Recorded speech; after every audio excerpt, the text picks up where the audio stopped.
Hey, we're back. We're not. No, we're definitely back. I mean, like, society is not back. Society is done. This is that episode. So you know what episode this is? This is this part. If you're listening to this in the future, it's the episode where shit went bad in America, nigga. So last week, the Seabiscuit episode, we recorded 4 days into the quarantine. Now we're like a good solid 2 weeks into the quarantine. Shit's bad, dog. Today, just so you have, so everyone in the future and everyone out there has a reference of what today is. Today is the unemployment day. 10 million, baby. 10 million strong, dog. Unemployed strong. Oh, man. Yeah. So we're one of those two. Yeah, we definitely are. We're sure a lot of you out there are also some of those people. And congrats, Beaners for life. Yeah. We ride together. We die together. We die together. Beaners boys. Beaner boys and girls. We're filled with existential dread together. Existential dread. That's a good way to put it. Yeah. What is life? What is happening? It's been really hard on us. Yeah. And I'm sure y'all. Yeah. And I'm sure everybody out there who's telling you, like, yo, we ain't gonna lie to you at Spoiled Opinions, bro. Not doing well. Not handling this good. No. This is terrible. This is terrible, bro. I don't know. This ain't no, like, I don't know how people get online and be like, we're gonna be fine. We're gonna get through this. No, we're not. We're not. How do you know? How would you think we're gonna get through some shit you've never experienced? I definitely, I have hopefully a little more hope than that, but it's pretty bad. I feel like screaming a lot of the time. Yep.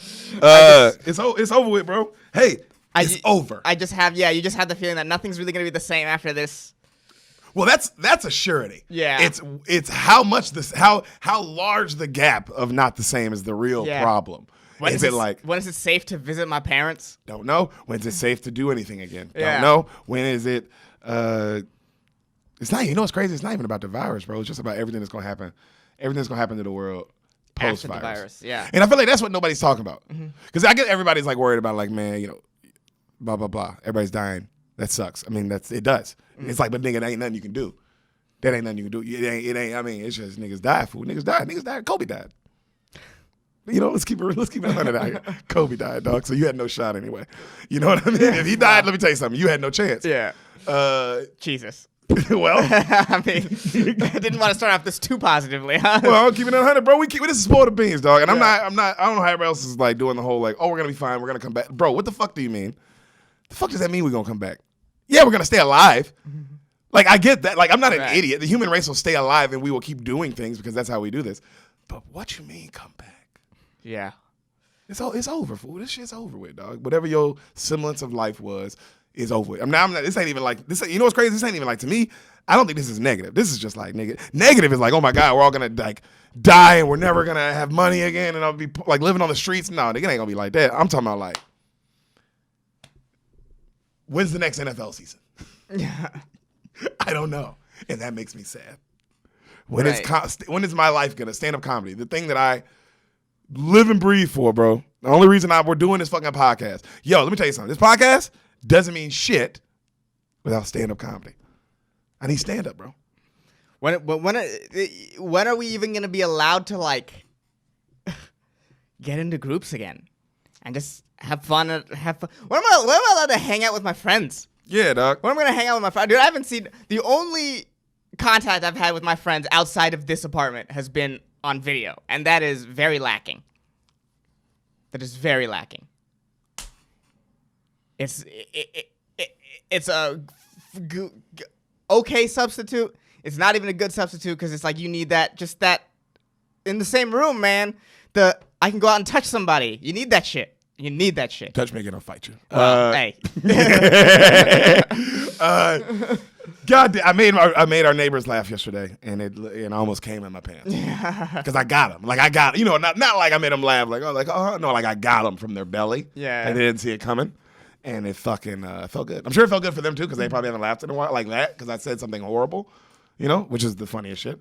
But that was a nice feeling. Just I forgot the sound of making other human beings laugh and how I have become cripplingly addicted to that. Yeah. Cripplingly. Oh, like, God. I can't move, I feel like. And I know this is probably like, you're like, oh, bro, I came on here to listen to y'all niggas talk about whatever movie y'all about to watch and Seabiscuit. Well, guess what? guess what? If you're going to get this podcast from if we're going to keep doing this, which we are, we're going to keep doing this for y'all. This is for y'all.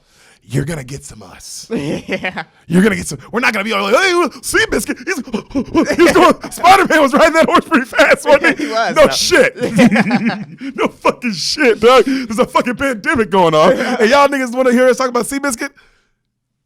We're trying. Yeah, we're doing our best. We're doing our fucking best. We're doing our best. We are doing our best. But we, you just know, we are also losing it mentally. Oh my God. I don't know how Italy has done it for 2 weeks longer than us. I don't know how the fuck they're probably eating each other at this point. I don't Of course even know they what are. the fuck is going on over there. They're fucking eating each other and Yeah. putting pasta on it and cheese. Yeah. And saying "Brigado" about their aunt's leg. Brigado. You know, that's about their aunt's butt. Yeah. Brigada.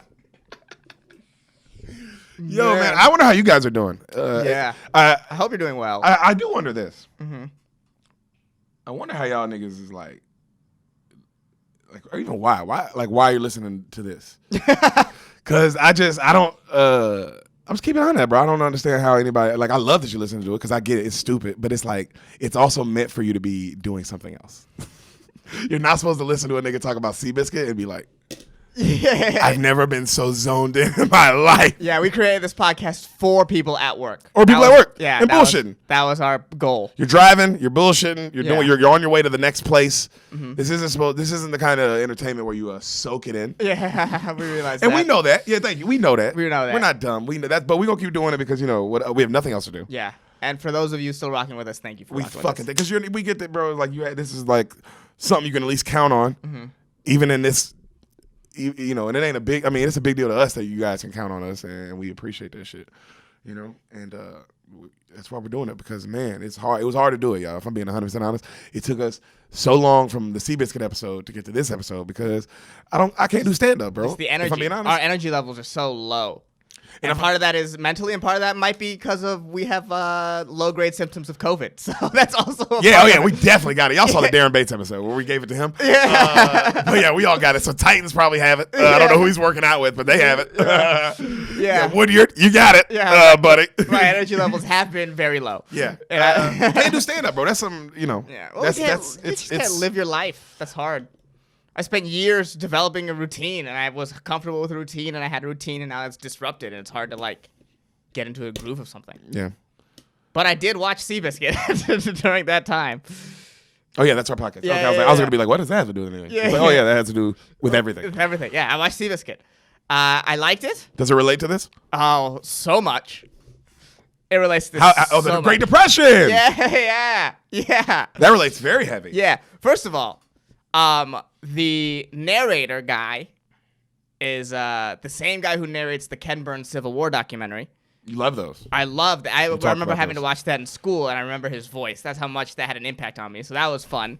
Because that was fun. Like, oh, look at that. I'm back in Mr. Davenport's class. Look at that guy working. Yeah, working. It, still doing the same thing, but in fiction, kind of Yeah. fictional setting. Yeah, he's killing it. Yeah, he's killing it. Yeah, it was a long movie. It is long. It is long. It never felt long No. until after he beats War Admiral. War Admiral. At one point after he beats War Admiral, I was like, huh. Oh wow! This finally feels a little long, and then the movie ended. Yeah. Yeah, you know what I mean. But Because you're waiting for him to get to that next race. yeah, there's a lot. This is I guess this is what separates if you were to be nitpicky, what separates this from an all-time great movie Oh yeah, a lot of things. is that okay? Well, I didn't want to go there, but go ahead. well, this is a very good movie. But what is, separates it is. it from a great movie is one, there's a lot of wasted scenes. What separates it from a Rudy? Yes. Every scene does not matter. Every scene is not necessary. Yes. Some scenes are you don't need to show me this. Mm-hmm. Two, a main character is not that good of an actor. I'm sorry, Tobey Maguire. Second lead, main character's great. Oh yeah, second lead. Second lead. if we're going by the casting list. Okay, second lead. Well, I thought what Jeff you would Bridges was imagine? great. What would you? Well, yeah. the guy who you remember because also he was Spider-Man at that time, so that's in your. And for me too, it's like when you think of Seabiscuit, you think Tobey Maguire movie. Yeah. I forgot Jeff Bridges was in it until I started watching it, and then I was like, oh my god, this whole movie's about Jeff Bridges. Yeah, I feel like the character was written deeply, but it's I feel like Tobey Maguire. Toby's okay, yeah. Yeah, I feel like Toby's character was written deeply, but I feel like his acting wise, he was I'm going to be mad when it says I'm going to be mad, and I'm going to be Tobey Maguire for the rest of the time. That's how it felt. It felt like he was pausing in the acting to be. The Horse Whisperer guy's a great actor. Horse Whisperer guy's great. Yeah. I He's looked him up. He phenomenal. was the dad in The Town. Yep, and American Beauty. Oh, you haven't I've seen seen it. American But he's Beauty. a dad in a lot of stuff. And then, Yeah. But he's a phenomenal actor, character actor. Yeah. Everyone else was great. His friend was pretty much a non-entity acting wise. I felt his friend was okay. Which one? Exactly. His friend, the one who takes over jockeying for him. It's like he was anything special. Yeah, I get that guy. That character's kind of like not important to Yeah. Because that character's important. It is like, hey, you can't do the movie without that. Like, because you can't get to that scene and be like, we're gonna bring in another guy, and then you're like, wait, who the fuck is that guy? Yeah, you know what I'm yeah. saying? So you have to introduce that guy. Yeah. But I mean, the story is amazing. It's very. It does make you feel good, and it is what you need. It is something like, bro, we are gonna get out of this, guys. We're gonna get out of this. But we're gonna go through some shit. But we're gonna go through, and let me tell you something. When we get out of this, we're gonna really start going through some shit. Yeah. That's what makes me mad about every celebrity or every person talking to you that they're saying that we're gonna get out this. Yeah, you're gonna be fine, you fucking millionaire. Oh, bro. Every millionaire who's telling me I'm gonna be fine, bruh, nigga, how? You have 2 commas. You have 2 commas. Of course you think everything's gonna be fine. I said this as a joke during the podcast, but I truly mean it. We need to find the billionaires. At the very least, the billionaires, and we need to eat all of them. All of them. We need to eat them. Take that. We got to figure out obviously get their accounts numbers. Yeah. Got to get their account numbers. Got to find their spouses so we can unlock account numbers. But when we have all the numbers, We eat them. we eat them. We eat them because they're not helping. They're clearly not helping. In fact, they're cutting pay for people, and they're cutting sick time for people that rich need to be eaten. P. Diddy, Dead. Oprah. Dead. Jeff Bezos. Hope he takes That good. nigga, gone. Yeah. We're eating him twice. Yeah. We're eating him, pooping him out, and then we're going to eat the poop. Yeah. That's how much we don't like you, bro. All right? You guys are fucking us. Stop saying it's going to be fine. Step in and help us. We're all poor. Yeah, step in and actually help us. You could help us, and it wouldn't fucking be a dent. It wouldn't cause a fucking dent. It would have to save the world would cost you nothing, and you refuse to do it. And that is why you need to be fucking eaten. Yeah. And that is Seabiscuit. Beaners, this is your intermission right now. Before we get into the episode you are here for, really quick, thank you for listening. Yes, we love you. We do. Please subscribe to us on YouTube. Rate and review this podcast on iTunes. Please rate and review. That stuff matters. We could use the help, and we would appreciate it. Yeah, tell your friends about the podcast. We know you love it. Tell your friends about the podcast. We know you love it. You keep going back and listening to old episodes. That's Yeah. how we know you love it. We appreciate that. And follow us on Instagram at @SpoilTheBeans, and then you can find our individual Instagrams. We're linked on everything. Follow Derek us from Poston, Sanamad. there. Yeah. Yeah. Oh, and shout out to Greg Scamato for making our theme music. If you want some more samples from him or maybe help from him, check out gregcanhelp.com. Yep. Yeah. And now back to your future presentation. Oh, Jesus. Oh, Jesus. Oh, I can't taste anything. What's up, guys? We're back. Oh, man. People I are tasted things in days. people are dying, huh? Yeah, people are dying, guys. Yeah, there's and we're having fun. Refrigerator trucks in New York. But hey, welcome back. Guys, we're not gonna do a movie today. Today we're gonna talk. We're just gonna be like, hey, stay safe, and that's the entire. Yeah, episode. we're gonna talk about staying safe, and we're gonna talk about distance. We're gonna talk about coronavirus, and we're gonna talk about CheetoCon. Oh, CheetoCon, yeah. Son, hold on, let me finish. I really got a good point here about coronavirus. Okay. During this time, guys, where the world is shook to its core, the actual whole world, you're probably thinking, I need some goddamn graphic design needs. And let me tell you something. There's only one place to go when the world is ending, and that's where, Ehsan. At CheetoCon on Instagram, at CHITOKAN, at CheetoCon. When the world is ending and you need a nice, cool photo, that guy will get you one. Yep. And it'll be fucking awesome. At CheetoCon. At CheetoCon, the Jews are here. The Jews are here. Aren't they now, buddy? Aren't they now? Also, Hey. our second sponsor. Yes. During the ending times of the world, Darren Bates. Yes. He's not selling anything. There is nothing he wants you to buy from him. He just wants you to follow him on Instagram. Follow him on Instagram. That is DarenBates. Darren Bates is his name. NFL player. It's the guy when you click on his page and it's a check mark. You're gonna be like, does this guy play for the Titans? Yeah, it's that guy. Yeah, that's him. That's him. Yeah. That's our sponsor. Right. At Westland Sun 56. Westland Sun 56. Underscore Sun 56. Underscore 50 Sun 56. So if you guys, during these trying, horrible pandemic times and you're losing family members and you lost your job and you don't know if you're really even going to get unemployment and you need graphic design needs or you want to just follow a football player and see what he's up to during all this. Cheeto Khan and Darren Bates. They're our sponsors. Son, do you want to plug your dates? Yeah. Oh, nothing. I have nothing going on in my life right now. Feels awesome. I got some dates. Oh, do you now? No. Yeah, that's what I thought. Last dates we had were Atlanta, New Orleans. We didn't even get up on stage. We didn't because Brendan Schaub fucked us in the butt. That fucking asshole. God damn you, Brendan Schaub. That fucking piece of shit, man. God damn. That guy, dude. Oh, my God. That son of a bitch. we give him shit. No. We give him shit all morning the day of Atlanta. Dude, they're going to cancel it. They're going to cancel it. You know how I know? They canceled every other committee. They canceled March Madness, maybe. That's how I know they're going to fucking cancel it. Oh, you guys are pussies. Oh, you guys are faggots. Oh, Derek's a nigger and Ehsan did 9/11. Those were his words. Those are your fucking words, you son of a bitch. And this fucking guy... So me and Ehsan, our flight's like a couple hours before his. So we fly on and we're telling him this is gonna get canceled. And then we fly, and then and I already on the plane, I look over to Ehsan and I go, "We're gonna land, and that's motherfucker. I'm gonna have a message in our group chat going, dudes, bros. Sure enough, bros won't believe what happened. Oh, I do believe it. I do believe they canceled the shows. 100%. I know they did. They canceled March Madness. But that fucking guy. Goddamn, you gotta love him. He's such a fucking lovable son of a bitch. Yeah. But that was our last time we were supposed to do comedy. Yeah. We had to fly to Atlanta, deal with that, find out, be there all night, and then fly back the next one. It was the worst. And then dealing with like, am I sick? Yeah. Because that was when it happened. So it was like, nigga, I don't even know. What? What happened? We've just assumed that we have it. Oh God, it's been a fucking guys, man. This shit is. There's no stand up. There's no fucking stand up. I miss being on the road so much. We miss you guys. Every city, all you beaners, man. Yeah, we had stickers. Everybody we met. All the people that we didn't get to meet, all the cities that we were going to with Brendan, man. Oh, shout out to Grace Jensen, who was excited to see us in Minneapolis. I'm sorry you didn't get to see us there. Man. Shout out to everybody who hit me up and who listens to this, by the way, who hit me up from fucking London and all the other places that are across the seas that I don't know the name of. Yeah, I think Beck's Archer 94.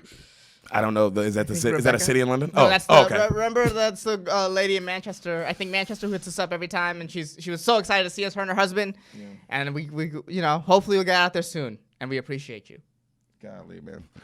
Yeah, we miss you guys, man. But so every beaner we met that became a beaner on the road, man. Thank you for coming to the shows and fucking rocking, and everybody that we didn't get to meet. Make sure you go see Big Brown, man.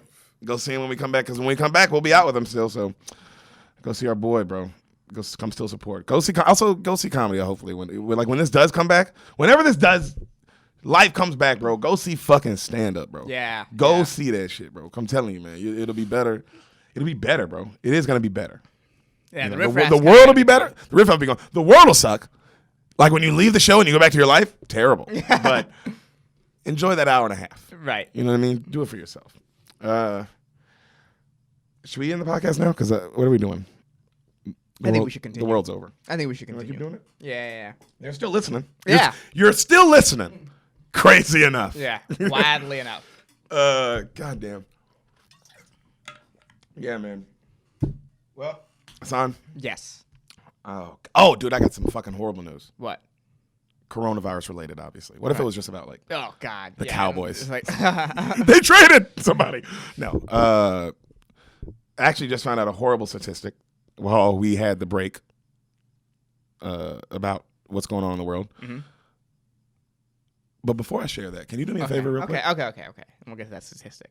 But can you, really quick, share just quick favor? And then obviously we have to talk about some serious stuff that's going on in the world. Mm-hmm. Real fast, though, I'm just curious. Can you tell me what you think happens in the film, motion picture, Gladiator? Okay. This one I know quite a bit about. Because this is one of those movies that when that Timeless classic.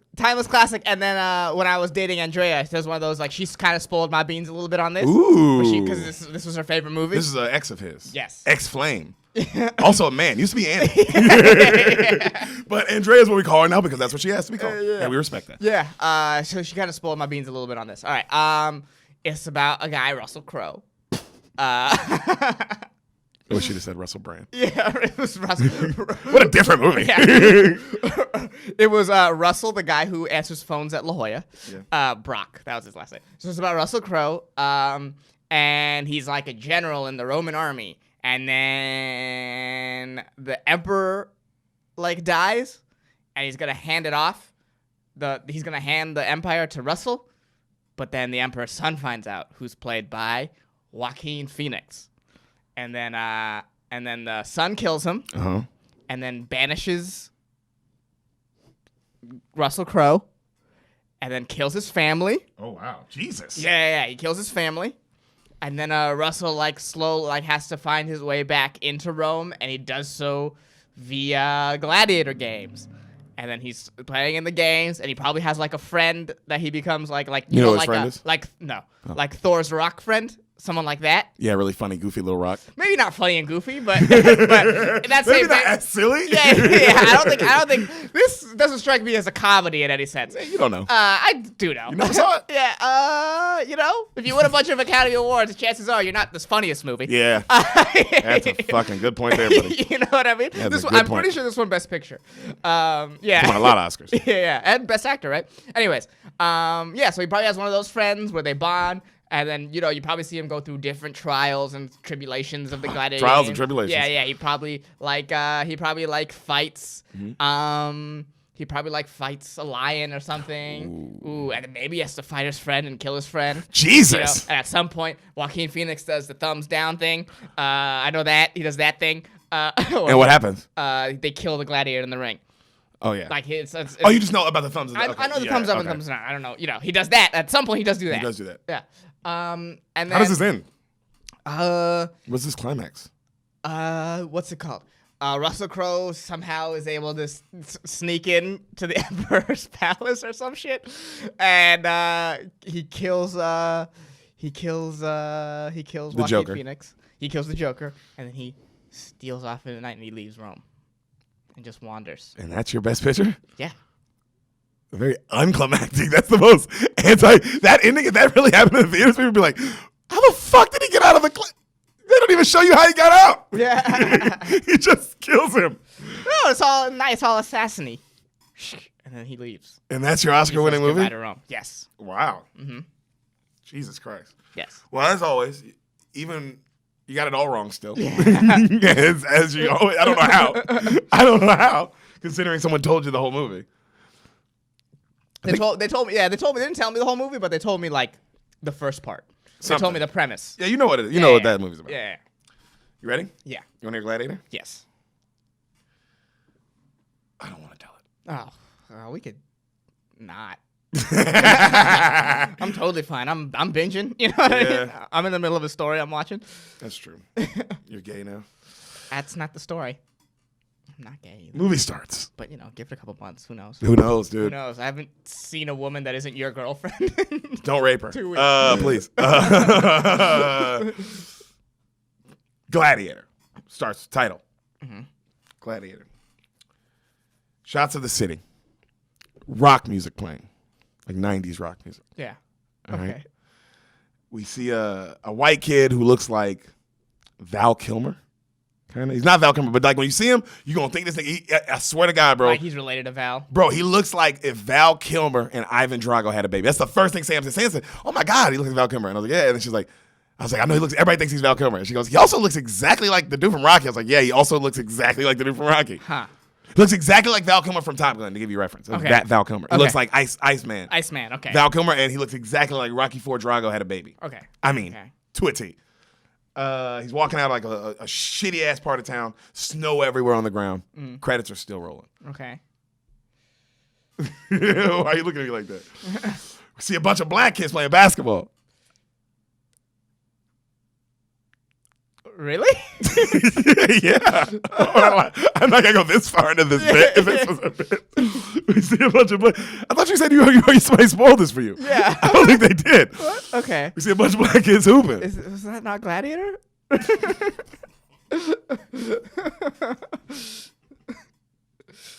Yo, your face. I'm like, wait a minute. Did I make that whole Russell Crowe thing up in my head? Yeah. Was that not a real movie? No, it's a real movie too. Yeah. It's this. So we see a bunch of black kids hooping. Right? The white kid walks by. You know how the ball kind of like and the ball kind of rolls by his feet. Right. So he grabs it and he fucking drains that bitch. Mm-hmm. All right. Mm-hmm. All right. And why are you looking at me like that? Okay. And all the black kids, are you confused? And all the black, you gotta get on board with this movie. I don't know what you're waiting for. Stop, because you're looking at me. You're like, bro, when does somebody wake up from a dream and they're in Glad? Just stop. Okay. Stop worrying about that. Okay. Stop looking at me like that. Okay. Just get in this world. Okay. Because I can tell you're reluctant. You look like you're almost nervous. Yeah. To succumb to whatever this universe is. Yeah, I'm very.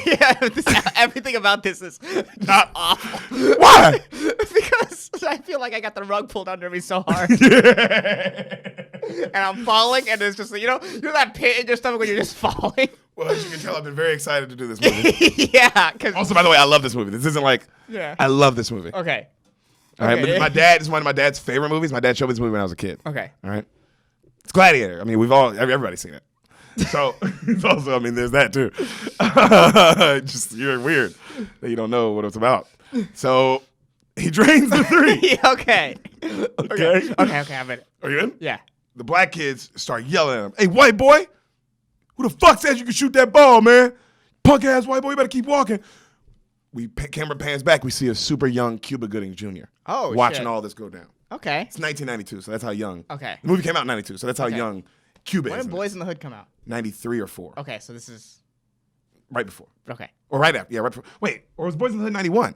It's in that. It's one of those. It's right in that zone. That young Cuba. So he's just like you see what he looks. He's about to. He's not even super famous yet, but he's like clearly about to blow up. All right. So the white boy, he walks into the high school. Right, this high school. High school is rough as shit. It might as well be the school from Lean on Me. Okay. You know what I mean? Just shitty ass high school. And he's new. He's brand new. He just got there. And he sits in the back, and the three black kids, like, they were talking shit to him on the court. They walk in, and they're like, he sits down, like, hey, white boy, that's my seat. He's like, he doesn't say anything. He gets up, moves to the seat over. Mm-hmm. And then, of course, the other black dude comes up, like, that's my seat. And he's like, grabs his stuff, gets up, moves to the next seat. And then, of course, the other black dude gets right up on him, like, man, we just gonna have a problem today, huh? This is my seat, too. And he's like, I'm not moving. Ooh, okay. So they are going to have a problem today. Oh, yeah. And he goes, what'd you say? And he's like, why? I'm not moving. I don't think I can do that. And he goes, you crazy? Why aren't you moving? And he's like, I've grown attached to this seat now. I think I'm going to marry this seat. I love this seat so much now. And he's like, yeah, exactly. Like, yeah, I like it. You're like, okay, this white boy ain't play. And so the black dude gets in his face, and then right then the teacher comes in, and she's like, hey, Lamar, sit down. Sit down. And she's like, sit down or get out of my class. And he looks at him and he's like, I'll see you on the greasy side, boy. Because it's 1992. Right. Is there a long-ass credit scene? No. Oh, wow. No. Very unlike a 90s movie. Yeah. That's very interesting. I was waiting for that, and now I feel like I'm falling again. I feel like you pulled the rug under me twice. Bro, when I said, bro, niggas were hooping, you were like, your face. Man, just watch it. You can see Ehsan's face, guys, if you're listening. Oh, my God. He was like, what do you mean there's niggas hooping? Because it's like, all right, I'll give you the white dude walking out the building. Yeah. But this is not the Rome I know and love. Yeah. Niggas hooping. Yeah. Not in my Rome. Not in your America either, huh, buddy? I mean, if I got my way. Oh. Republican 2020. Spoil the beans, everybody. Get on board.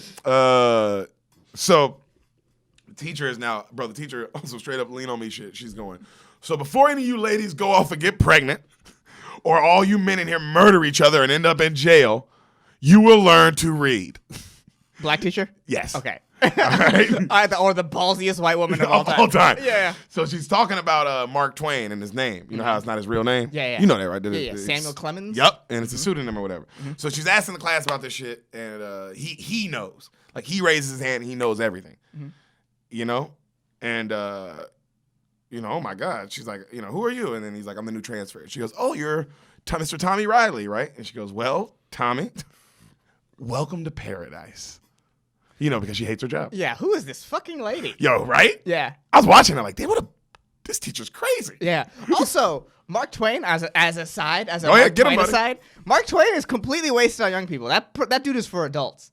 I was reading his books because I read Huck Finn. That's senior year. That's about right. Okay, that's fair. Because I was reading. That's about right. You saw me read because I got a library card. I read Huck Finn, and I was like, "Oh, this book's for adults." I can't believe they made kids read it in high school. Yeah. Yeah.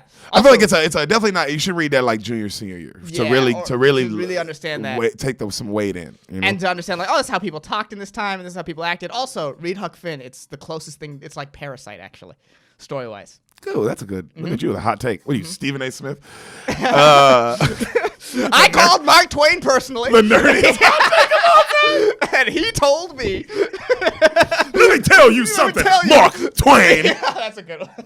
Like, bro, what? Calm down, dude. LeBron James. Like, dude, just chill out. You don't play. Yeah, you're just talking about it. Thank God. Wait, what is this podcast about, dog? Yeah.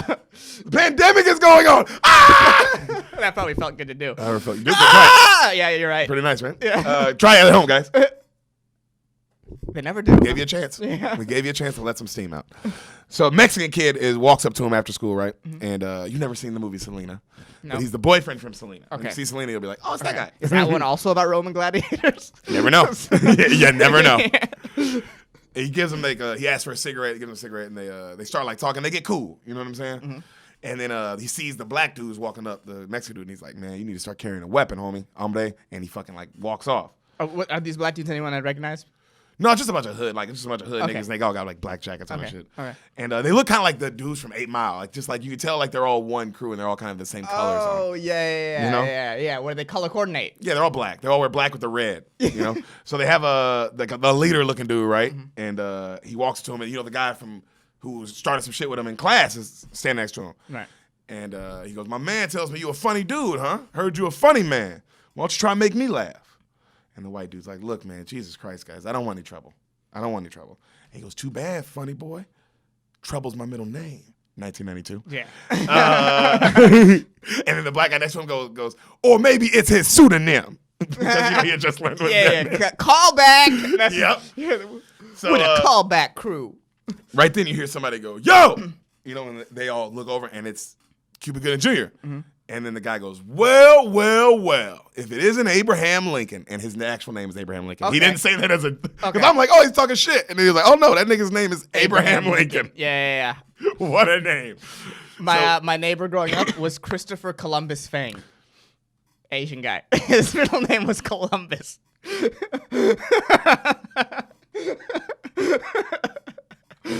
Hold on. Yeah. His name was Christopher Columbus Fang. Cool dude. I bet he was. Yeah. Wow. So I wonder what he's up to.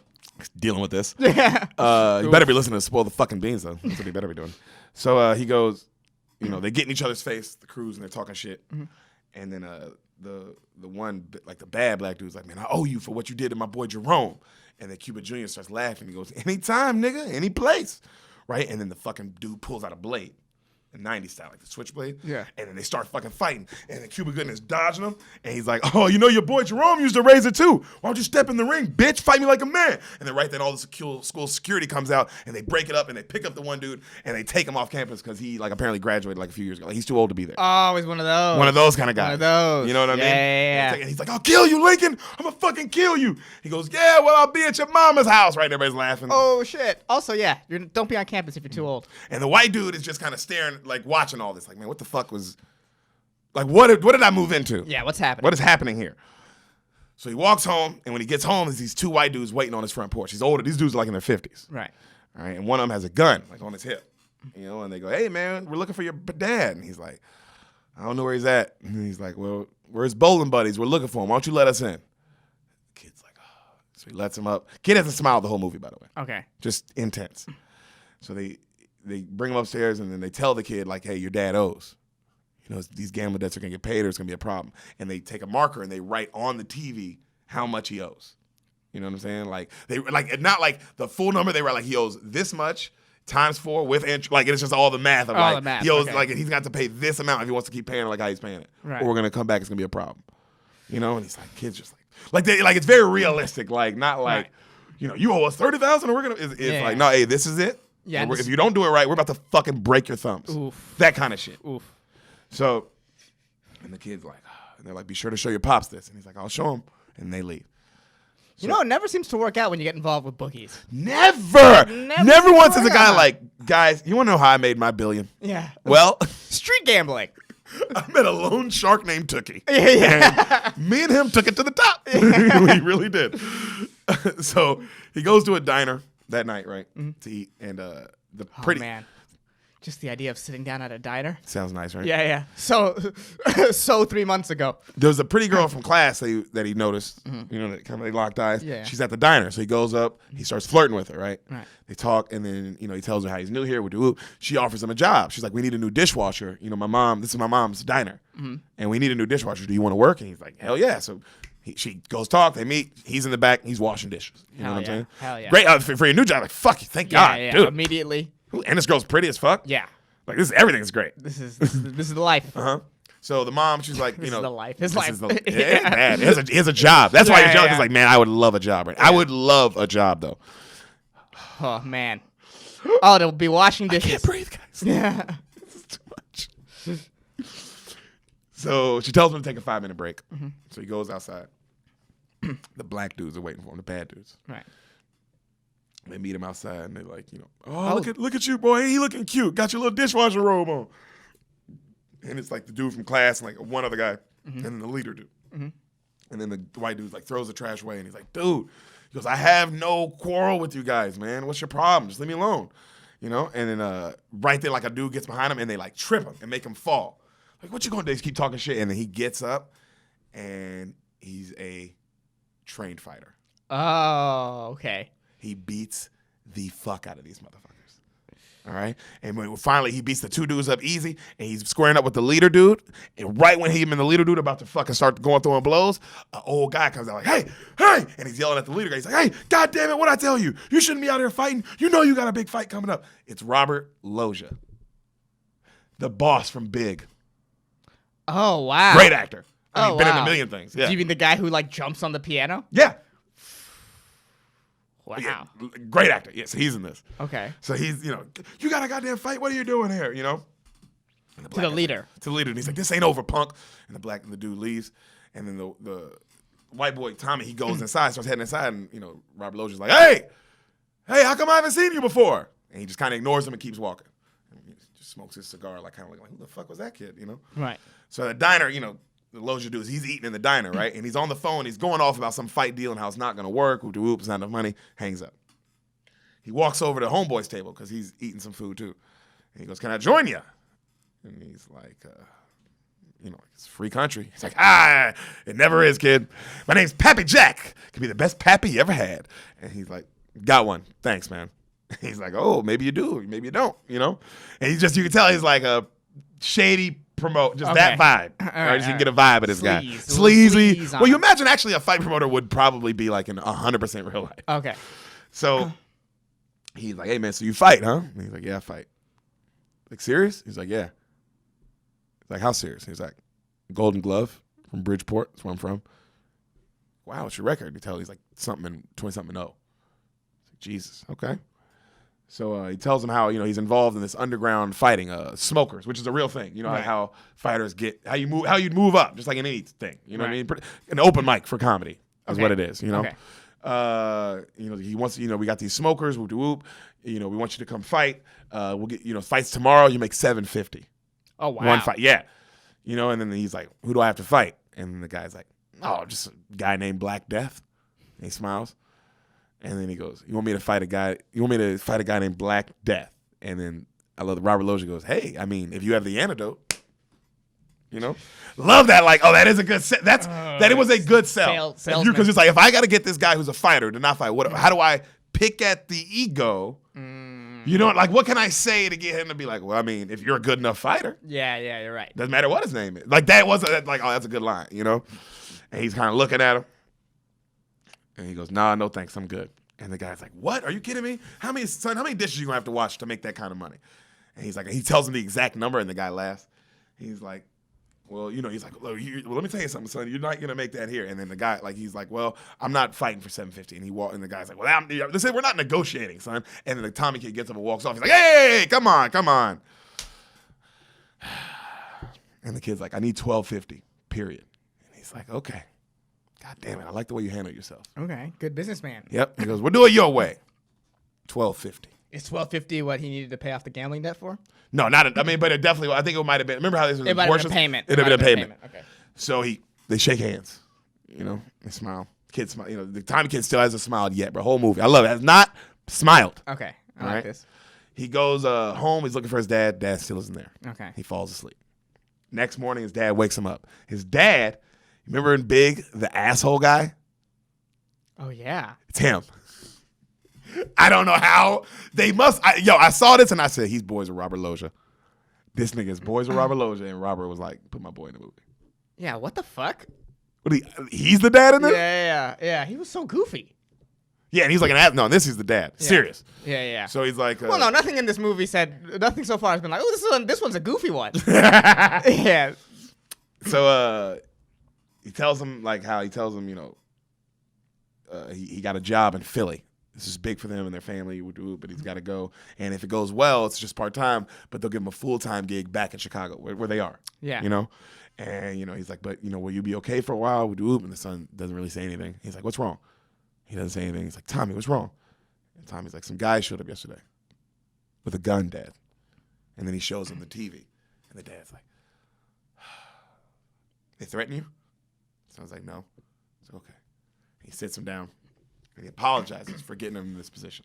And he tells him, like, look, you know, when your mother died of cancer, so lets him, like, okay. I drank I was myself. wondering where the mom was. Mm-hmm, I just drank myself to nothing, and I just got in crazy gambling debt trying to pay off the hospital bills for cancer because I didn't know what else we were going to pay it off. America. Definitely, like, it sets him up like, ooh, okay, at least his gambling debt wasn't on, like, some, like, yeah, it was like, oh, you're already drinking, so you're making bad decisions. You just made another, like, it was like bad decision on pile of, like, and it was stockpile. one of the road to hell's pay for good intentions. Yeah. You're trying, and you're trying to do the right thing, but you don't know how to make money and yada yada yada. Yeah, it's one of those kind of. It wasn't like just like the kind of gambling. They were like, oh, God, like Uncut Gems or some shit. Like, oh, you're dude, just a degenerate gambler. Yeah. White man can't jump.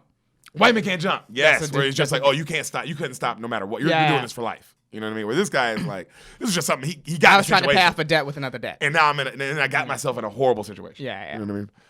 So you know, he's like, but I'm not. You said, you know, I promise I'm not drinking anymore, and I'm not feeling sorry for myself anymore, son. And you know, these dudes will get paid. They're gonna get their money, and it'll be fine. You know what? And he goes and he picks up the phone and he calls the guys and he goes off. He's like, hey, I'm going to get you your goddamn money, Lawrence. Stop bothering me. Stop bothering my kid. You bother my kid again, I'll fucking kill you. And he hangs up. Oh, wrong thing to say, though, huh? And he's like, they hug, and he's like, son, I got to go, but I'll see you soon. He leaves. So son goes to, like, a bunker late that night, like where they do the fights, right? Right. And he's like, I'm here for my fight. They take him around to the back. He gets to the back. Robert Loggia's like, hey, kid, I thought you were going to be a no-show. You came. Like, you couldn't believe he's like, came. Yeah. He goes, this is your corner man. He points at a black dude who pretty much is Morgan Freeman, but it's not Morgan Freeman. Okay. All right, but when you see this nigga, you go like, holy shit, that's Morgan Freeman. Okay. And the black dude's like, here you go, kid. And he hands him 6-ounce gloves. And he's like, 6-ounce gloves? What? We didn't mention it during the Seabiscuit recap, but I couldn't help but think of it right now when you said that. Seabiscuit, there was an entire movie where they just had a black guy say no words. Yep. Yeah. He didn't say a word. Yeah, and that was their black guy. And that's what that reminded me of. Well, also, it was an accurate movie. They try to get an accurate representation of what that's true, of what that family would be like, huh? And that black guy wouldn't have said a fucking word. Yeah, because he wants to live. Yep, and that's life, guys. Yeah, anyway, so back to this Morgan Freeman type guy. So he's just a guy that looks like Morgan Freeman. Yeah. And he's like, 6-ounce gloves, are these even legal? And they all, like him and Robert Loggia, like laugh. Like, what the fuck are you're fighting in underground. A bunker. That's like the literally equivalent of open mic being like, hey, is somebody going to stop this heckler? And all the comics will be like, oh, dude, what? Yeah, this is an open mic. Get the fuck out of here. Either shut him up with your words or fight him, but Yeah. those are your options. Yeah. So, the kid's like, what's your name? And he's like, they call me Noah, and I ain't got no arc, so don't ask. All I got is a broke nose and some recollections. All right, this guy sucks. He definitely sucks. Yeah. Tapes his hands up, and he hears the crowd screaming from up top, right? And he's like looking all nervous, and the black guy's like, it's all right, son. I'll come back and get you when it's time. Tommy's like, okay. So he's sitting there, he's got his gloves. We see the Spanish kid that he got cool with earlier come up, and he's in boxing gear too. And he's got some music playing. He's like, oh shit, hombre, you on the circuit too? What's up? And they say, what's up? And he's doing like all the stuff to get loose, and he's telling him, like, come on, get up and do it with me, homie. You can't get in the ring cold. And then he's like, they get up and they start doing it together. And he's like, the name's Ramano. And he tells him how, he's like, oh, who you fighting? He's like, I'm fighting Black Death. And then the dude's face is like, oh shit, And then right then the black asshole dude, the asshole dudes are talking about shit, comes down after winning a fight. Like, he's all sweaty. And he looks over, he's like, damn, you in the league now too? Could have had you. Cut your fucking head off. And then he keeps walking, right? And the white dude's just like, and then the black Noah guy comes down like, Bridgeport, you're up. Dun, dun. Like, you hear like the he gets all nervous. They start announcing Tommy Riley coming to the ring. New guy, Tommy Riley from Bridgeport, 27-0. 27-0 with 21 knockouts. Tommy Riley. We see a kingpin figure looking up top, like watching from a glass window. Right. All right. Suit, nice, like gold, like gold watch and shit. It is the bad cop from Rambo. Really? Wait, Sheriff. The sheriff? Okay. The bad cop. The main character. The main. All right, okay. It's him. Yeah, what's his He's name? had a great career. He's had a great. I looked at his stat sheet. Yeah. Dude, he's been in everything. What's his name? I saw his name and it was very familiar. I literally just looked it up too. Look it up again. When I looked up Loja, I was like, wow, these two guys have been in a lot of shit. It's a really James Marshall. James Marshall? No, No. that's the name of the guy. His name, Brian Dennehy. That's his name. Brian Dennehy. That's his name. Yeah, he's like a reference and stuff. I've heard He's big actor, big time. Yeah. So he's the bad guy in this. Okay. He plays a great bad guy, man. Yeah, it seems to be his thing. So the black dude comes out, right? The Black Death guy comes out. He's a beast. I mean, just a monster-looking guy. Mm-hmm. And everyone looks up to the board, and they write on the board 15-1 underdog for Tommy. Okay. All right, so everybody's bled on the black guy. Right. So the fight starts. Tommy's stiff. He takes a couple jabs, and he's just like Rocky. He uses his head to block. Right. The classic movie boxing defense. I don't know why people do that. Even in Creed, that's the only way they do it. Yeah. That's how they do it. How are you going to defend? Well, I'm going to eat the punches. Yep, the fighter. Yeah. So then the guy. Yeah, they're never like, huh. That's it? That's all it took, huh? No, not in movies. So the dude elbows him hard as shit. I mean, fucking UFC style. But it's a smoke. The ref doesn't say anything. Yeah. He's like, what? His face is all cut. He's bleeding. So he comes out after that. He's swinging. He's pissed. He's swinging. The Kingpin dude's watching. He comes downstairs and he looks at the Loja guy. And he's like, this dude's a brawler. Who is he? So the black guy starts talking more shit and then he low blows him in the ring. He's like, oh. And then he hits him. And then as he's about to get up, he fucking hits him and knocks him down again. The ref doesn't say shit. Right? And so right then the Rambo dude, the white old dude, looks at him. Then he's like, huh, I thought this guy was something. Never mind. He's finished, right? And then it looks like he's getting counted up. And then he gets up and he fucking charges the black guy so the black guy can't do anything dirty. And then he fucking just fucks him up. And then the bell rings and then they keep going back and forth. And then the crowd's going crazy. And then the Kingpin's like, who is this guy? Yeah. Like, who is this fucking kid? Like, he loves him, right? Right.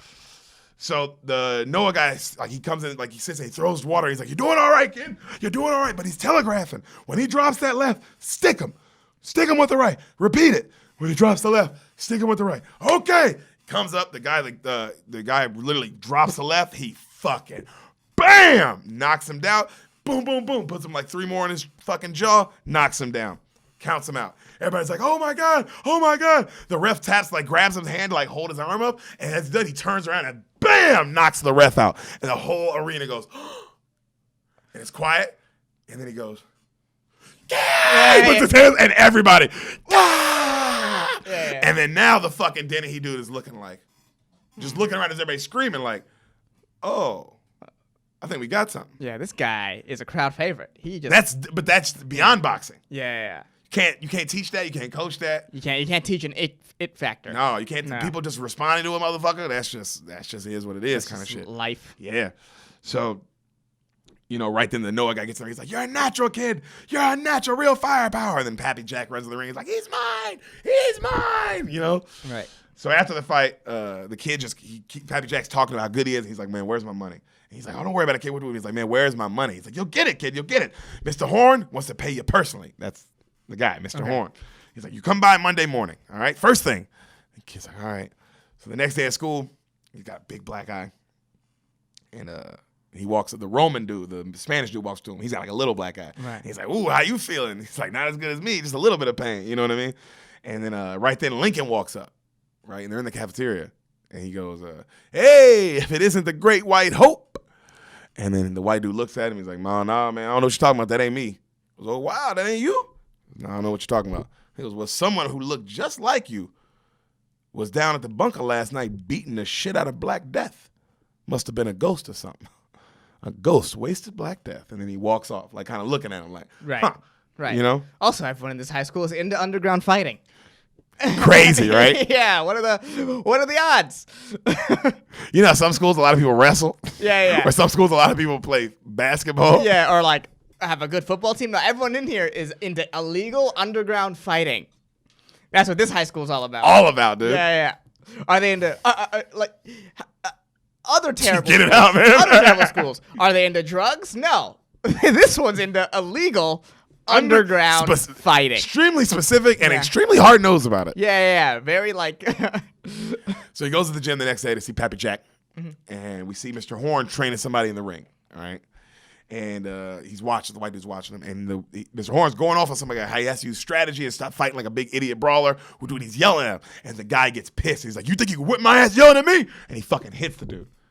And starts fucking hitting Mr. Horn, and everybody's like, oh! And then Lowe's just like, oh, don't worry about it. He's just playing possum. And Mr. Horn's just taking it, and then he steps on the guy's foot as the guy tries to back up, and then just, bang! I mean, just beautiful move, though.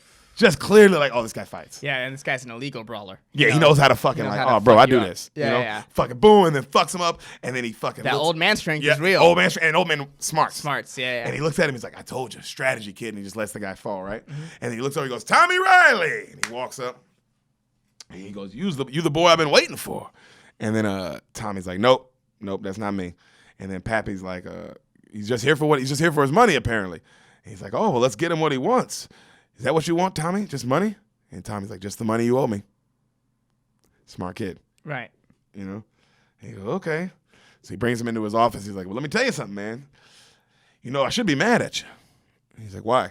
He's like, because of you, I lost my investment, Black Death. So how about this? How about you fight for me, Tommy? And the kid's like, no, I don't want to do that. He goes, really? You don't want to make money, fight with me? He goes, no, I don't want to end up brain dead, man. That was a one-shot deal. I'm not fighting.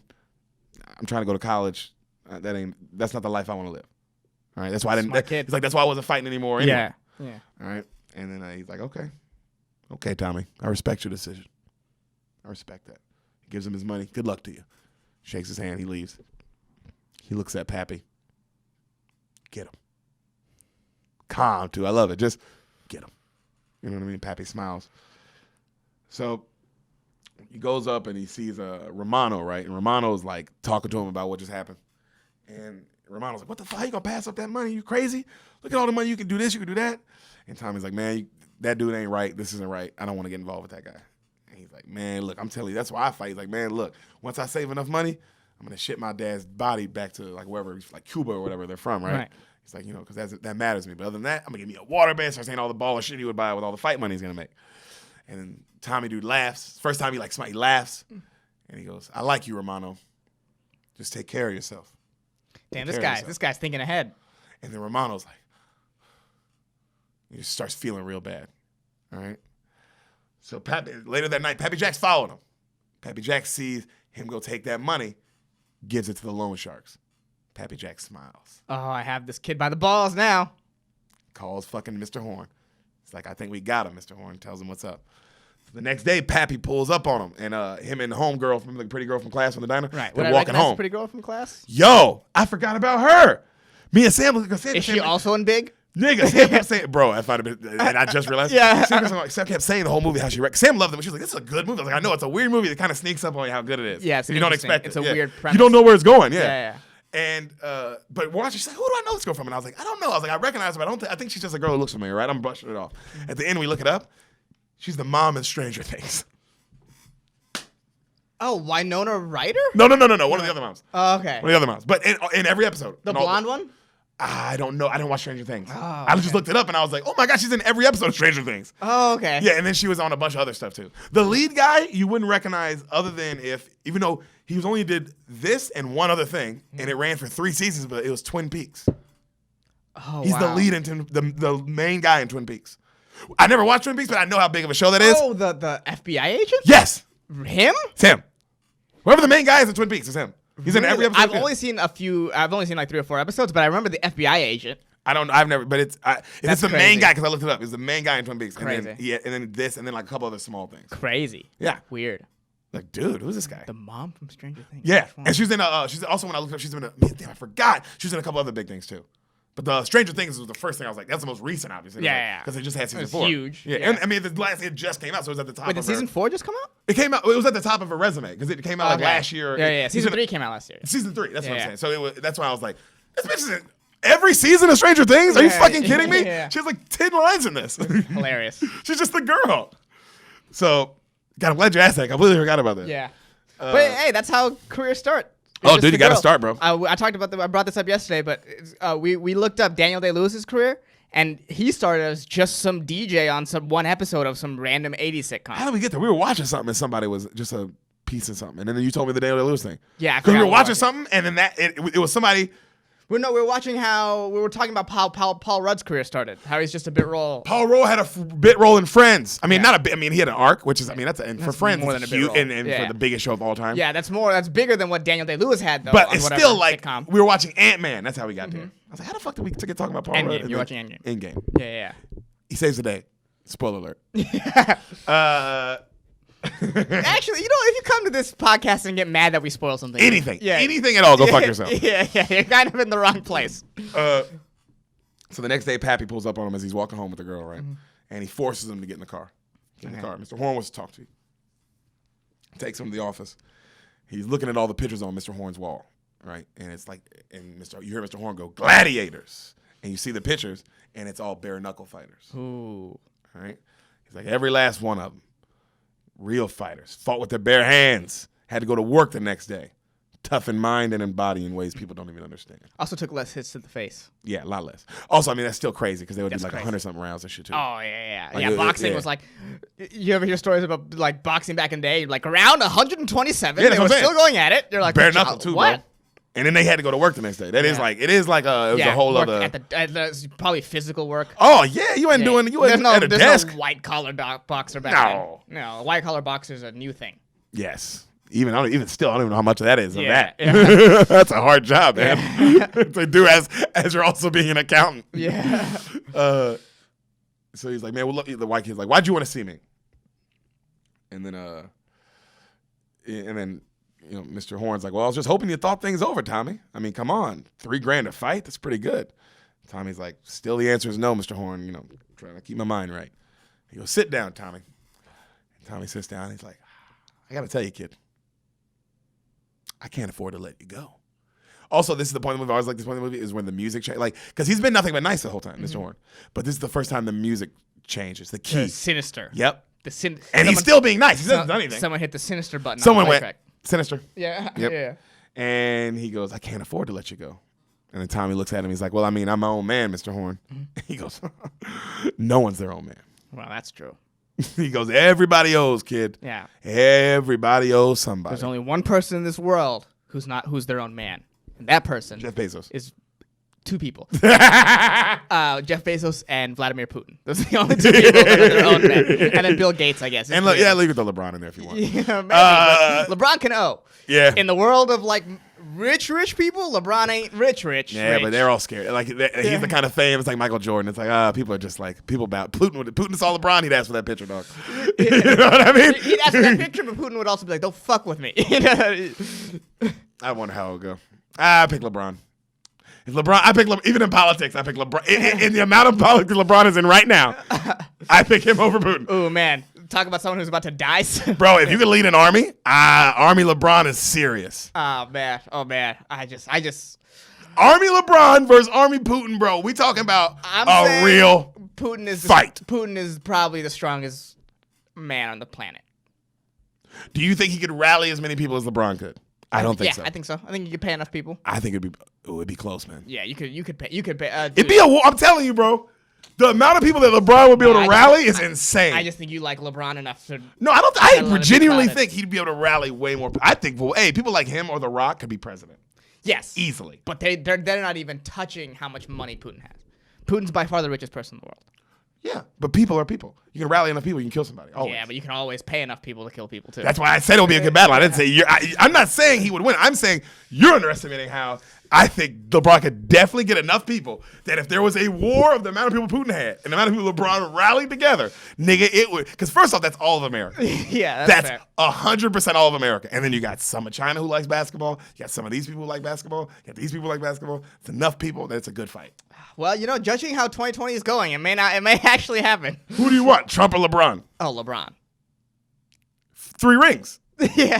I mean, all day. Yeah, LeBron. Came down 3-1. Who do I want leading the charge if we get down in this thing? Well, you know what's crazy? I feel like pandemic-wise, we're down 3-1 to this virus, and we. And who do we need? Yeah. Because Draymond Green just found out. Yeah. This is the time. Yeah. We only have game 5. Yeah, America needs to be Believeland right now. God, we really do, man. Yeah. What are we talking about? Oh, God. Oh, he went bad. He went heel. Oh, yeah. He turned sinister. Everybody owes. Mm-hmm. And I love this. The kid goes, well, who do you owe, Mr. Horn? And Mr. Horn goes, who do I owe? What do you mean? Me, I owe. It'd be so funny if he said Vladimir Putin. God, at this moment. I owe God, of course.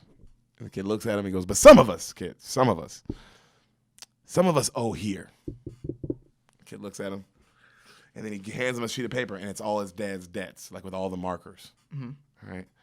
And he goes, your dad owes 15 grand, kid. Jesus. So I did your old man a favor. I bought all his debt. I got it all. They're mine. You understand me, son? And then Tommy looks at him. And then Tommy gets real pissed. The camera just stays on him, and he looks at him and goes, do we understand each other now? And Tommy's like, okay. And that's it. There's no, because it is like we don't have to sign no papers now. Yeah. Well, now it's just understood. So he walks home that night, and as he's walking home, he sees the black dudes jumping Lincoln. Okay. Abraham Lincoln. Yeah. I'm aware of Abraham Lincoln. And he goes, hey, leave him alone. And he runs up, and he fucks one of them up with a 2x4. Just picks it up. Bam! Fucks one of them up, right? Cuba punches one of them guys to get him off of him, and then he looks at him, he's like, run, white boy! And then they take off running together. And these black dudes are on their ass, and they get through a fence, and they kind of close it and like lock it, and the black dude's like, fuck! And so they have to go around, and they go, and then they hide up in like an abandoned house, and then they're just kind of hiding, right? They're looking out the window, and the black dudes are kind of scattered and looking for him, and they're just breathing. And he goes, Cuba Gooding's like, how come you just saved my ass? And the white guy's like, I don't know, man. And he goes, what do you mean? He goes, I don't know. I saw you in trouble. And Cuba Gooding's like, bullshit. So he's actually a really good actor. Watching this, you're like, damn, this nigga is in his pocket at this point. Oh, yeah. That's the reason why he won an Academy Award. But you can tell this is that 90s era when he was in his, like, before the Snow Dogs kicked era. Well, before the fall. The 90s, he was in his bag, bro. Like, in this movie, you're like, oh, bro, he's acting. Like, he draws you in. Yeah, was Snow Dogs the start of the fall? I don't know if it started the fall, but it was in that era where the fall was happening immensely. Yeah, it's like, oh man, this guy stopped making good choices. Like because his movies, even this movie, it's like this is a good choice. Right. This isn't it's like, was this movie one of his big blockbusters? No, but at least it's interesting and it's not like just a shitty movie he did just to do it for money, like a cash grab. It was like, oh, you read this script and you were like, oh, this is interesting. Yeah. You know, but something happened that he stopped doing that. Okay. Yeah. Well, yeah. Had to have. Yeah. His movie choices were so good. Yeah, for such a long period of time. I wonder what happened to his. Maybe people didn't like working with him. There had to be something that went wrong. Maybe he changed his team. That started bringing him different scripts. Yeah, maybe. Because he went from doing these Oscar level movies or just these really good movies, at least, and small independent movies like this or Boys in the Hood. No, straight up Oscar movies. He won an Oscar. Yeah, that's true. Yeah. Well, I mean, but Jerry Maguire was like a big blockbuster movie that won an Oscar as well. But I was just good choices. I mean, the fucking not A Few Good Men, but the movie did with Robert De Niro, but whereas the Navy movie, but that's amazing. Like, But something happened after that, because that was also in the 90s. But something happened in the 2000s, bro, with this guy. I've never thought about that until now. But like, and he just sort of disappeared. He did radio. Radio was his last thing that I remember him doing. That was big. That was a big. That was like that. The people were like, oh, he's good in this again. Yeah. and then he disappeared until OJ. Yep. And that was great. Yeah. He was great in that again. And then, but he's not been in anything. Yeah, really yeah. since. But he had a run in the 90s where it was movie after movie after movie of just, he's putting out hits, God, people, I wonder what happens to that. I'd love to, God, Cuba, we'd love to get you on the podcast. Yeah. Do an episode with us. So we can shit on you. Yeah. Talk about what happened. Yeah, these two nobodies who are jobless right now. We never made it to anything he made it to. Yeah, that's not even a close, not even like semi-close. Not even close. We were working a minimum wage job less than 6 months ago. Oh my God. And we're talking about like, what happened to you, bro? You only did 10 years of awesome acting and then you didn't. And then we're going to have to go back to minimum wage jobs after this is over. Oh, man. Oh. Oh, we're pieces of shit. We're pieces of shit. We're pieces of shit. Man. So he goes, yeah, I saw you in trouble. Cuba Gooding's like, bullshit, good acting, actually. And he goes, I've been in trouble my whole life. Ain't no white boy come ever, just come to help me. And then they're quiet. He goes, I hear you want to go to college, boy. That's what they say. You want to be a college dude. And then he's like, yeah. He goes, let me tell you something, man. Me, I got one shot. For my baby, I got a daughter, I got my girl. These right here. That's it. Ain't nothing else for me. You know what I mean? And he's like, why? Because I can understand. And he's like, you want to see her? And he shows them a picture of his baby. And like they kind of look at him like from his wallet and they kind of like just smile and they can laugh, right? So cut to the fights that night. We see Lincoln fighting. Okay. And he's fighting someone way heavier. And the Noah dude is talking about how good Lincoln, like how he's clearly the best fighter in all these smokers and he'll be out of this soon.